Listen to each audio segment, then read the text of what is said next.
right, people, we are live. It's the Friday before the election. Can you believe it? We're almost there. This is the last weekend you'll have before the apocalypse. So enjoy it, folks. Get out there, go camping, eat some good food, go dancing, drink, smoke, whatever you do. This is the weekend to do it because the zombie invasion starts at about 8 p.m. Eastern on Tuesday night, and then we don't know what'll happen after that. I actually did stock up on ammunition yesterday. I saw this ridiculous story. Did you see this? That Walmart stopped the sale of guns and ammo because they're afraid that the looters are going to break into the stores and steal the guns and ammo. I mean, the level of insanity that we're dealing with right now is actually off the charts. Like, you can't make this up. Idiocracy 2. We're in it. Like, people buy guns and ammo so that they can protect themselves. That isn't to say bad people don't buy guns, but the guy who's buying the gun right now at Walmart or at the gun shop or whatever is buying it most likely to protect his family, to protect his property, et cetera, et cetera. He's going to Walmart buying it legally. He's not the guy that's buying the gun at Walmart to then run around and loot and shoot people and the rest of it. Those guns are already out there. So Walmart is literally actively stopping people from being able to protect themselves. Also, we're seeing all sorts of videos and pictures from across the country, actually. New York City, DC, Seattle, Portland, everywhere, where everyone's boarding up stores again. And it has that feeling of, remember, a few days before all the rioting started happening way back when. It seems like a lifetime ago, only 4 months ago or so, because of George Floyd. There was like a 2-day window where suddenly everything was being boarded up. And it was like, well, wait a minute, if we know this is about to happen, then why are we letting it happen? Shouldn't we maybe be a little more proactive about stopping some of this stuff? So we seem to kind of be in that situation again. Anyway, so what we're doing today, normally I do the direct messages Tuesday, Wednesday, Thursday. We did Monday this week as well. And I sense for the foreseeable future, we may be shifting to 5 days a week because I know that a little bit of sanity is needed these days. I don't know by me doing more shows if that provides my team with a little more sanity. That's up for debate, but we'll deal with that internally. We have a system and a process for that sort of thing. Anyway, I want to do a live Q&A today. So we've already got about 30, 40 questions from RubinReport.com members. If you want to jump on the Rubin Report community right now, you can still submit questions and they can get them to me while we're here. I'm going to try to plow through as many as possible and not be too winded. Obviously, there's a lot about the election. But I do want to do two quick things before we start, because there were two videos that I saw this morning that I was just like, all right, these are the types of things that people need to see to sort of show you the media level of crazy and then the political level of crazy. Oh, and by the way, guys, I'm wearing a flannel again today. It's Friday. And when I wore a flannel the other day when we did that impromptu thing and I had my cap on and everything, people were very excited. They loved it. They loved Lumberjack Dave. A lot of people wanted me to grow out the beard a little bit more, but they loved the flannel Dave. It's a little cool here in LA. And I thought, you know what, Dave? I say to myself, Dave, what are you going to do? You're going to give the people what they want. So here you go. It's Flannel Dave again. Okay.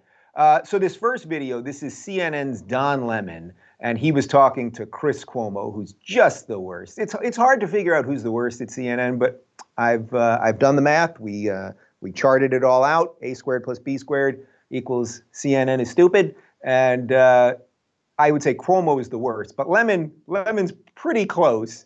And this one's a little personal for me. So let's take a look. This is Don Lemon talking to Chris Cuomo about why he's got to get rid of friends who are those nasty Trump supporters.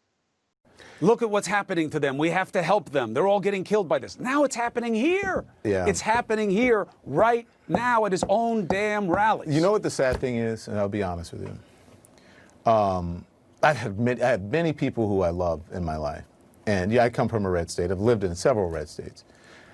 There are a lot of friends who I had to really get rid of because they are so nonsensical when it comes to this issue. They have every single talking point that they hear on state TV and that they hear from this president. They repeat it and they are blinded by it.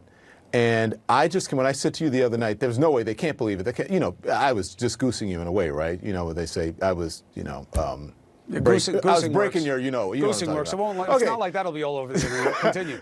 But here's the thing. I had to get rid of them because they are too far gone. I try and I try and I try. They'll say something really stupid, and then I'll show them the science and I'll give them the information, and they still repeat those talking points. And all the while, the state was a hot spot. If you look at the information that we put up last night that came up yesterday, it showed you how the red states have now taken over where the blue states, where people came in because there are bigger cities and there's more transmission, obviously, where people are closer together. And so now the red states are the problem. And I had to get rid of a lot of people in my life because sometimes you just have to let them go. I think that they have to hit rock bottom like an addict. Right? And they have to want to get help. They have to want to know the truth. They have to want to live in reality. They have to want to be responsible, not only for other people's lives, but for their lives. So you know what? It's so sad. And I don't know if after this I will ever be able to go back and be friends with those people, because at a certain point you just say they're too far gone and I got to let them go. And if they're willing to come back and if they're willing to live in reality, then I will welcome them with open arms. But I can't do it. I can't do it anymore. All right, so first off, I apologize for subjecting you to 2 minutes of CNN. So, that one, it's on me, folks. I apologize for that. There's a lot there. First off, he referred to state TV, the implication that you're getting a lot of stuff that's pro-Trump from state TV. I don't know what could possibly be closer to state TV than CNN. But all right, let's put that aside, because that's obviously not what this is really about. This idea of dropping friends, that you have to drop friends over politics. He says specifically that he got rid of a lot of people. They have to hit rock bottom like an addict. Now, I've talked about this a lot, and it's in my book, of course, that you should actually do everything possible in your life and everything that is manageable without selling yourself out to make sure that you don't lose friends over politics. But what Don just showed there is what is so consistent with the lefty thinking, which is, if you're not with me, you're against me, and that you're somehow an addict and you're crazy and you have to hit rock bottom and you're awful and all of those things. You're deplorable.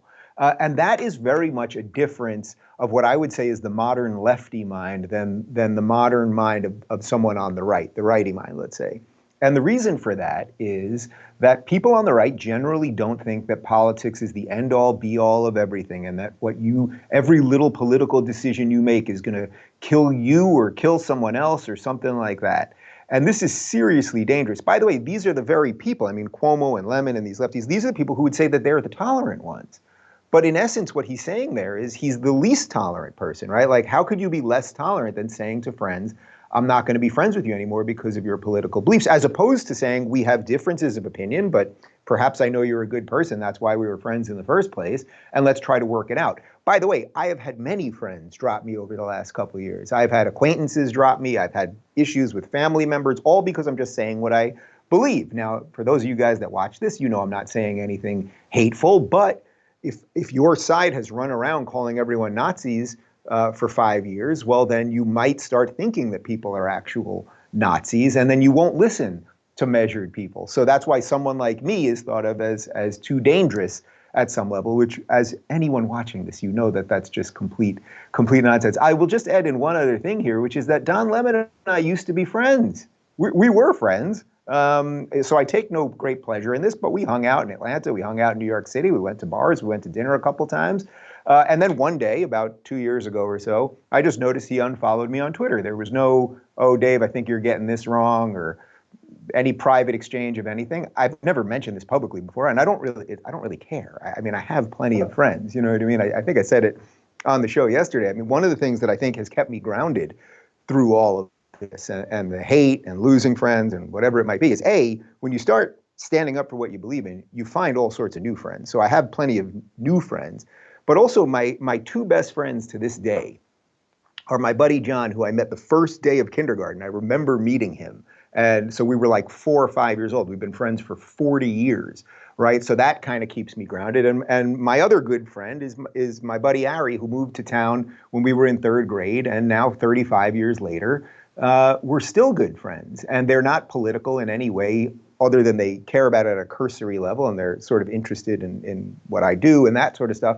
but like it doesn't dictate our friendship by any stretch. And regardless of who they voted for, it would not be a referendum on our friendship. I think you guys know that in your own life. And this is one of the things when I say that those of us who are not woke, right? Like if you're awake and not woke, one of the little things we can do is just be a little bit better. And I think if you just watch that Don Lemon clip, you would understand it's not that hard to be a little bit better than these guys. All right, I want to throw to one other clip, and then I promise I'll get to the questions, and I'll do it in a quicker fashion. This is Joe Biden yesterday giving a speech. We're just going to play about a minute of it here because there's so many wrong things that he says here. But also, we try to count the amount of times while he's reading off a teleprompter that he slurs his words. Now, I'm not saying that is or isn't anything specific, and sometimes reading a teleprompter can be difficult and everything else, but just catch that, if nothing else, but then also listen to some of the overtop rhetoric. All right, here we go. We need to vote for the legacy of Ruth Bader Ginsburg.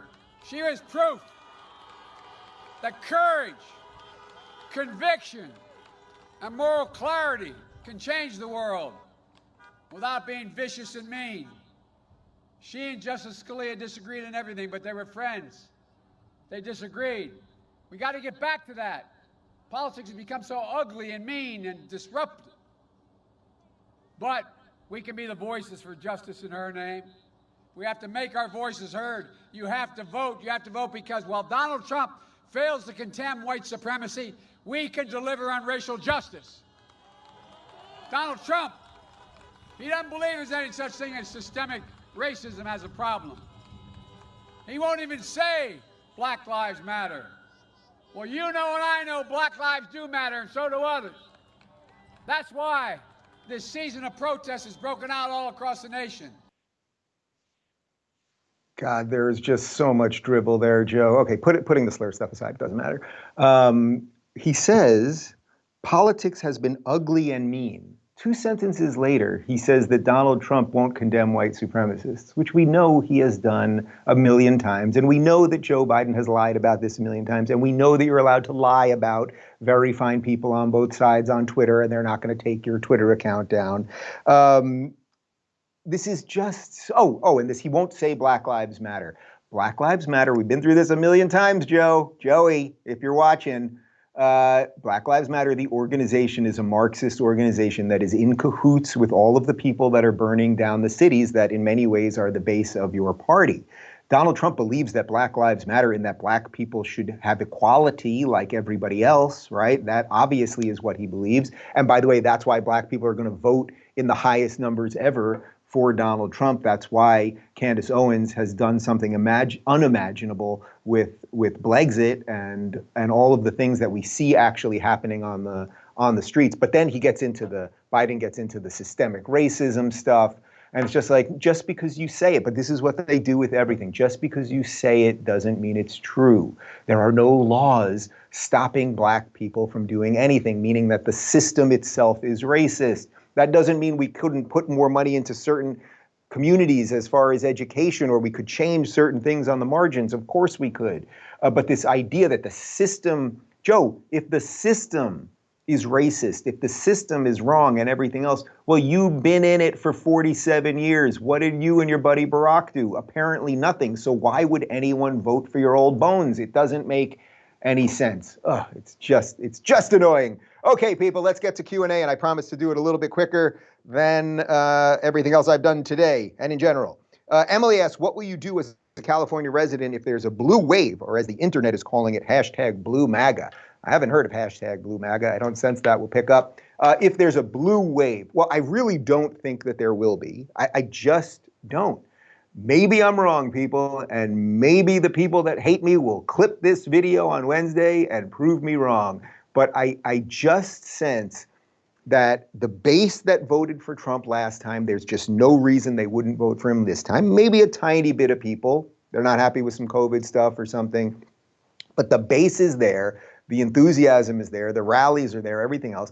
And then when you take all of the middle people, or some of the conservatives even, who didn't vote for Trump last time, and people that I meet in Los Angeles, we have friends who is one of the couple, the male in the couple, is an extremely well-known comedy writer. And he is a huge closet Trump supporter after being a Bernie supporter. And the reason is because they forced him to do this diversity nonsense in his writing room, okay? Meaning that instead of hiring who the funniest people are to write a comedy show, he had to hire one black person, one trans person, one gay person, one Indian, blah, blah, blah. Nobody's against those people having jobs or being in the world of comedy. But he said nothing was funny because all they talked about was how everything was offensive in every writer's room. It's the death of comedy, actually. So I see a lot of, sort of the ex-lefties that will vote for Trump. But then also, I've mentioned Glenn Beck did not vote for Trump last time, right? He is a big voice in the conservative movement, so he represents a certain amount of people. Ben Shapiro is probably the biggest sort of young conservative voice, and he did not vote for Donald Trump last time. He is voting for Donald Trump. Austin Peterson, who was almost the Libertarian presidential candidate last time. He did not vote for Trump last time. He is voting for Trump. I just saw, literally right before we started, Clay Travis from Outkick, who did not vote for Trump last time, is voting for Trump this time. That guy, Dave Rubin, who did not vote for Trump last time, is voting for Trump this time. So something has happened, and if you think that is going to be reflected in the polls, as Scott Adams often says, there's probably a certain amount of people who are just messing with the pollsters because they hate the pollsters and they hate the media. By the way, I've been asking friends when we have people over for dinner sometimes. I know Gavin Newsom probably is going to try to come for me for that, but we do have people over. We let them sit wherever they want, and sometimes we sing songs. And I ask people, I've been asking people for weeks, months probably, have you ever been polled? I have had only one person out of probably 50 people in my life that I've asked about this, one person say yes. They said they got a landline call about 10 years ago. So who the hell are they polling? They were all wrong last time. The idea that they're going to be right this time, I just don't buy it. I don't see any enthusiasm for Biden. I see a lot of enthusiasm for Trump, and I see a lot of people that either voted third party, someone like me, or didn't vote at all, just saying enough of this leftist lunacy. I like America. I'm sick of all this. And there's only one guy that's going to even try to stop it. Otherwise, they'll bring critical race theory back. We'll get Title IX back. Joe will spend 4 years from the bunker. Well, it won't be Joe, but they'll be telling you about systemic racism and everything else. So it's up to you, people. It's up to you, whatever you want. All right, that's that one. Let's see. Since Trump gave you a shout out, are you still gay? Trump gave me a shout out yesterday after my appearance on Fox and Friends super early in the morning. And then some idiot was tweeting that I'm a grifter, and if I was only given enough money, I would not be gay anymore. So I tweeted that, that all they got basically is calling everyone a racist and a grifter. But I said, you know what, I'll play your game here. And if you start a GoFundMe and it gets to $1 million, I'll bang a chick. I don't know that anyone started the GoFundMe, so it was a little unclear. Although I did have an awful lot of girls offering to do it for free, so that's always nice, and that shows that there's a warmth to the people on the right that just doesn't exist with the people on the left. You know what I mean? What are the odds of Maxine Waters and Adam Schiff losing their seats? So I pray that both of them do. Maxine Waters, who has been the representative from South Central LA for 44 years. She does not live in South Central LA. She lives in Hancock Park, which is a super elite, expensive area in a $6 million mansion as South Central LA crumbles. I had Joe Collins on, who is the young man, Navy vet, happens to be a black man running against, and grew up obviously in South Central, lives there. He's running against Maxine Waters. If you didn't see the interview, we put it up last Saturday, so you can check that out. His name's Joe Collins, and he had a fantastic ad, much like that Kim Klacik ad from Baltimore. So I hope it happens, but beating these lifetime politicians and kicking them out of the machine is tough. As for Adam Schiff, well, I voted for Eric Early, the Republican candidate, and I hope Schiff gets booted. And even Bill Maher a couple weeks ago had Adam Schiff on, and it was like, all my friends are leaving, the taxes are high, the state's crumbling. What's the problem here? And Schiff sort of just sat there. He's got those bug eyes, and he really had nothing to say about it. Now the next step would be Bill Maher realizing that he keeps voting in and supporting candidates that are actually burning his own state. But one thing at a time here. How did you go about starting your tech company, Locals? So for those of you that don't know what Locals is, real quick, we decided to give tools to creators so that you wouldn't have to rely on big tech. So those of you that are part of the RubinReport.com community, we've got a news feed, we've got video player, audio player. You can communicate directly with me, and you can comment, and you can like. There are push notifications so I can directly get in touch with people. And if I was to be booted off all of big tech stuff, which who knows what'll happen? I mean, Biden becomes president and then the crazed left and big tech are now even stronger. Why wouldn't they just boot everybody off, right? Shut down the droids, execute Order 66. Why not? So we thought, let's give tools to creators to save themselves, to own their stuff. We don't own it. It's their content. We're just giving you the tools to build whatever house you want to build. And that's how we built Rubin Report Community. And then I went around and I started talking to some other creators, and we've gotten a ton of great people on there. Obviously, Scott Adams is on there, and Greg Gutfeld, and Karlin Borsenko, and Bridget Fedezi, and Michael Malice, and all sorts of people. But anyone can be on there of any political persuasion. Just don't break the laws of the United States. And it's your community. And if people come in and you don't want them there, then boot them out, just like you don't invite everybody to your own house. We're not trying to replace big tech. We're just trying to protect people from big tech. But to specifically answer your question, how did I go about starting it? I had the idea. I started, I'm fortunate enough because of what I do here that I know some people. I started talking to some people in Silicon Valley, although I didn't really fully want to go that route because obviously they have a woke problem there and they've created a lot of the problem. But I started talking to some people with some money, and we raised some money, and we're probably about to go into Series A in a couple weeks. But the company is blowing up, absolutely blowing up. We've hired a lot of people right out of the Rubin Report community, which has been great. And we've got offices in Ukraine. Don't tell Adam Schiff. Don't tell Maxine Waters.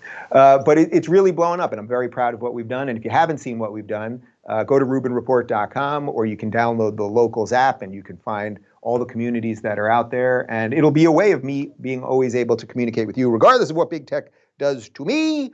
This is a good one. Why do you think there aren't more classical liberals fighting against the crazy lefties? Fear. It really is that simple. I know a lot of people, and I'm talking about people that you know, blue check people, perhaps people that have been on this show, who are privately right now, they're supporting Trump in their own little world, or at least, in what they'll say in private conversations, but refuse to do it publicly because of the cost. I actually got a message this morning from someone that I really, really respect, someone I have on the show, I've had on the show more than once, who I consider a good, decent, tolerant, moral person.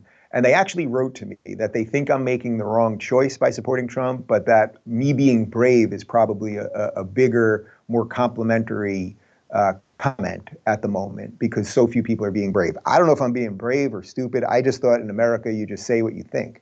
I really thought that's what it was. I actually still think it is what it is, and that more and more people are going to do it. But I think the classical liberals, I think in essence, the two things that sort of stopped classical liberals, I think, on the road from leaving crazy leftism, because everyone sees it now, everyone sees it. There were two things that sort of stopped them from sort of going full conservative at this point, or full Trump or something like that. And I think it's abortion and religion. They just have like this real aversion to both. And I've tried to have honest conversations about abortion. I've tried to have honest conversations about religion.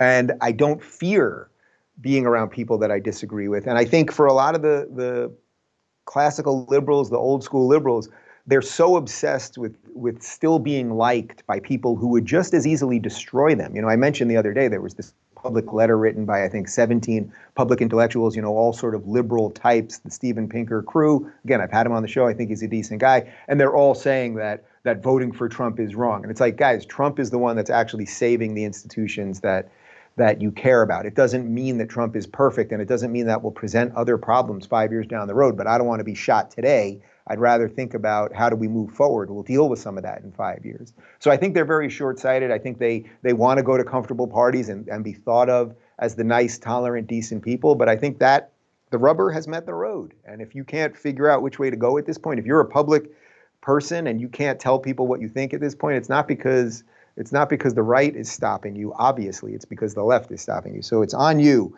Do you have any thoughts about the recent events in France, and do you think there's any sensible solution? So, this is barely being reported in the United States, but there have been a couple beheadings, one at a church in France, and now, there's Macron, who's the prime minister, is basically trying to speak up a bit about Islamism and jihadism and the rest of it, stuff that we've sort of stopped talking about here for a while, but that Europe has a separate problem with, because in America, we've done the melting pot thing much better, and we've brought people here and they've folded into American society much better than in all parts of Europe. But France has a particular problem with this. And by the way, all the Jews are leaving France and they're all going to Israel. So when I was in Israel last time, about 4 or 5 years ago, every other corner that you go to in Tel Aviv is now like a French bakery, basically. So they have all sorts of problems there. Will they actually stand up and stop this stuff? You know, this all sort of started, or at least was really put on the map, when the Charlie Hebdo, the satirical magazine, where their offices were stormed by jihadists and a bunch of cartoonists and satirists were killed. And the left sort of, most people on the left were kind of like, oh, don't poke the bear, don't draw those cartoons. And it's like this is the soft bigotry of low expectations. Oh, if we do something these people don't like, they're entitled, or they should have some reason to kill us. This is something that the West is going to have to deal with. And I don't think there are any easy answers, but the more that you placate it, the worse that it eventually will be. But I also think that it sort of gets to the earlier question about the classical liberals. There's a certain type of liberal thinker, I think, that thinks if you're just sort of nice enough to people, that eventually they'll come around. And I just don't think that's a realistic way of looking at the world. When people say they want to kill you, when they want to change your way of life, when they want to change the system, you should listen to them, because they're probably telling you the truth. And yes, you will be beheaded a little bit later than the guy who's speaking out against it, but rest assured, your beheading is on the way. All right, I'm not doing these fast enough. How do you think COVID restrictions and COVID life in general will be after the election? I mean, look, if Trump wins, I think Trump will feel emboldened enough to be more outwardly telling the states what to do. I would still leave it to the states, but I think a Trump win might rile up enough people in each state, even in a place like California, where we will just stop listening to this buffoon that is Gavin Newsom. Where in New York, they'll stop listening to Andrew Cuomo, who sent all of those people back into the old age homes and killed them, and then wrote a book, dared to write a book, which he obviously didn't write, but dared to write a book about leadership in the time of a pandemic. These people are just absolute clowns.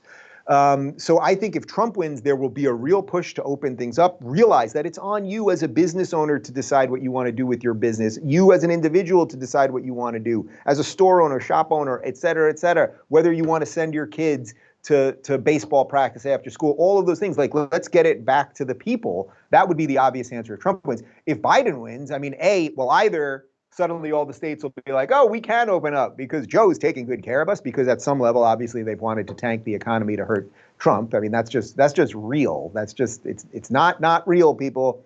So I think there could be some of that. But at the same time, Biden has been using the fear about this thing. We need a federal mask mandate. And you hear these people, we're going to shut down till 2022.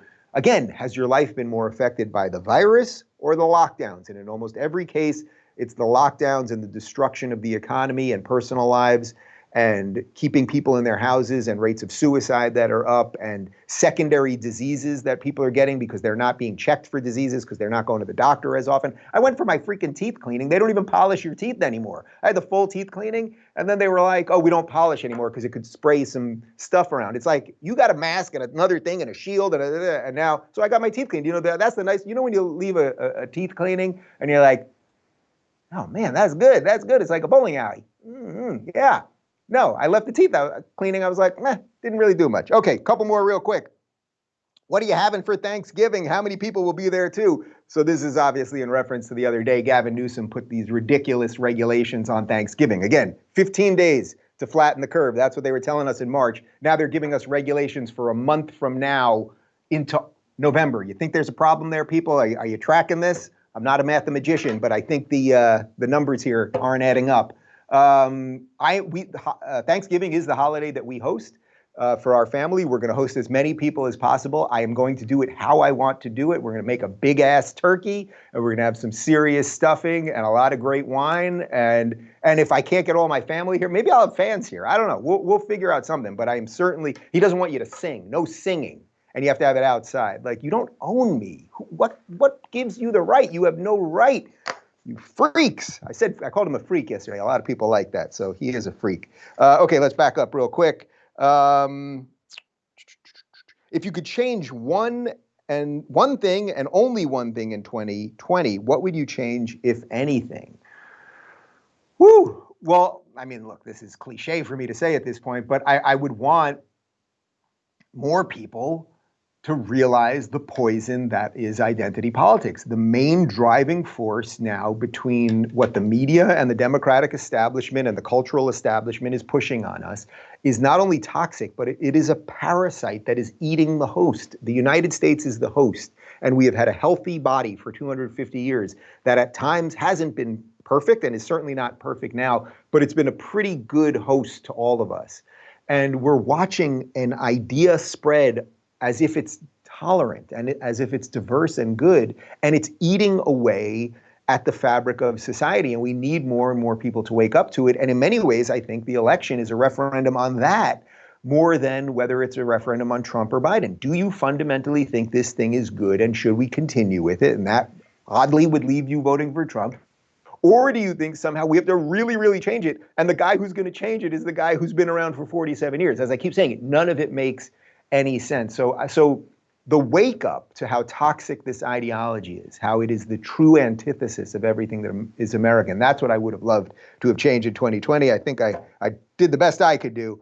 Let's do 2 or 3 more real quick. I like this one, off politics. Do you believe in spirits, not ghosts or angels? In other words, do you believe that once someone you love has passed, that their spirit can communicate with you and you with him or her, albeit not in the traditional sense of communicate? So I'm going to tell you a ghost story. So I've had one experience that I can only chalk up to a ghost story. I don't know what the hell happened in reality, but I will tell you one ghost story, and then I'll tell you one story on belief and the rest of it. I was at my buddy John, who I mentioned earlier. I was at his house, and he lives in a house, sort of an old, couple story, but like old Victorian kind of house, like sort of, has like the hallmarks of it could be in like a horror type movie. I love you, John. This is not the house is a great house. You know what I'm saying? It's an older house, right? And you've done great things with it. But anyway, I was sleeping at his house once, probably about 10 years ago. And Emma, our old dog, was still alive. She was sleeping on the floor. I'm sleeping in the bed. And I'm in the guest room. And his girlfriend at the time had a vanity at the end of the bed. There was a desk and a vanity with like a mirror where she does her makeup, basically. I woke up in the middle of the night. I'm not kidding. I'm doing one of these. I'm waking up and I look in the mirror in the vanity, and I saw an old woman combing her hair. I can remember the brush. It was like one of those bulbous brushes at the end. And this old woman is just combing her hair in the mirror. And I like freaked out. Clyde jumped into the bed. His hair, her hair was standing up on the back, when the dogs are all freaked out. And then the woman looked at me, and then I kind of freaked and she disappeared. I don't know what the hell that was. Was it a ghost? Did I drink too much? Like, I don't know, but I can tell you that experience, like that is a real experience in my world. I know people have had all sorts of other strange experiences. As far as spirits, do I believe in spirits? I believe that there are all sorts of things about the human psyche that we don't quite understand. And I've had people that are very close to me. I had a good childhood friend who was killed in a motorcycle accident. And a day or two after he died, I had this incredible dream where I was in a limo with him, and he looked like $1 million. And he died in a pretty horrific motorcycle accident. He looked like $1 million. He was wearing this really sharp suit, and we were sitting there, and he had this big smile on his face.